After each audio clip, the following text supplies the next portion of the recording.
రానున్న ఎన్నికల్లో వైఎస్ఆర్ కాంగ్రెస్ పార్టీ అఖండ విజయం సాధించి తిరిగి జగన్మోహన్ రెడ్డి ముఖ్యమంత్రి అవుతారని శ్రీకాళహస్తి ఎమ్మెల్యే బియ్యపు మధుసూదన్ రెడ్డి ధీమా వ్యక్తం చేశారు. తిరుమల శ్రీవారిని శనివారం ఉదయం నైవేద్య విరామ సమయంలో శ్రీకాళహస్తి ఎమ్మెల్యే బియ్యపు మధుసూదన్ రెడ్డి దర్శించుకున్నారు. వీరికి టీటీడీ అధికారులు స్వామివారి దర్శన ఏర్పాట్లను చేసి తీర్థ ప్రసాదాలను అందజేశారు.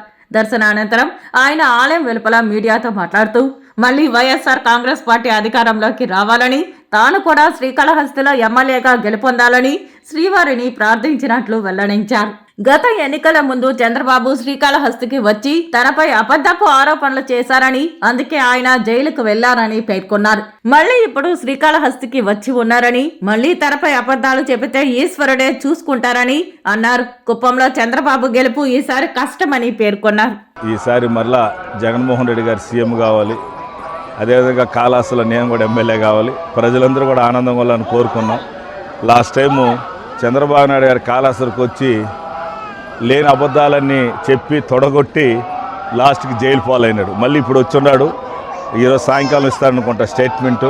మరలా ఏమవుతాడో తెలియదు. ఈస్పోర్ట్ చాలా పవర్ఫుల్, అబద్ధం చెప్పి ఇమీడియట్గా యాక్షన్ తీసుకుంటాడు. కాబట్టి ఆ భగవంతుడు వైఎస్ఆర్ పార్టీ పక్కన ఉండి వైఎస్ఆర్ పార్టీని గెలిపించే బాధ్యతని, అదేవిధంగా ప్రజలు, అదేవిధంగా అందరినీ మనసు మార్చి ఆ దేవుడు మంచి దేశం బాగుండాలి, రాష్ట్రం బాగుండాలని కోరుకుంటున్నాను. అదేవిధంగా శ్రీకాళహస్తి బాగుండాలి, ప్రజలు వారు కోరుకుంటున్నాం. ఓం నమస్తే. వస్తాయి, ఎందుకు రావు? ఏడేట ఒక ఓటు పడితే ఆడ కూడా అదే ఓటు. గాలి ఒకే గాలి, ఏ గాలి అయినా ఒకటే.